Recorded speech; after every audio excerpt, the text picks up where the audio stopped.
ده مش قطعة معدن صلبة، ده من جوه فاضي. لو مدته شوية هتلاقي شكل خلية نحل بيظهر. التركيبة دي معمولة من رقائق ألمونيوم، عشان كده بيتسمى ألمونيوم خلية النحل.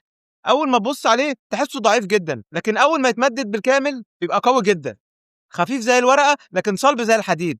السر في قوة التركيبة دي هو شكل خلية النحل نفسها، خفيف ومتين وصعب يتني أو يتكسر تحت الضغط. الموضوع بيزيد جمالا لو خدت لوحين ألمونيوم وحطيتهم فوق وتحت الخلية ولزقتهم بمادة لاصقة حرارية، هتطلع لك حاجة اسمها ألواح الألمونيوم خلية النحل. الألواح دي بتستخدم في كل حتة في البناء الحديث، الأسقف، الفواصل بين الغرف، الواجهات، وحتى في الأساس وجدران الأسانسير. مضادة للصدأ، مقاومة للحريق، مش بتدخلها مية، بتعزل الحرارة وبتمنع الصوت. تعتبر مادة خارقة في عالم مواد البناء. الناس اللي اشتغلت بالمادة دي يقولوا لنا تجربتهم في الكومنتات. وأخيرا لو عجبك الفيديو اضغط لايك وشير وتابعني وانتظر المزيد، وشكرا.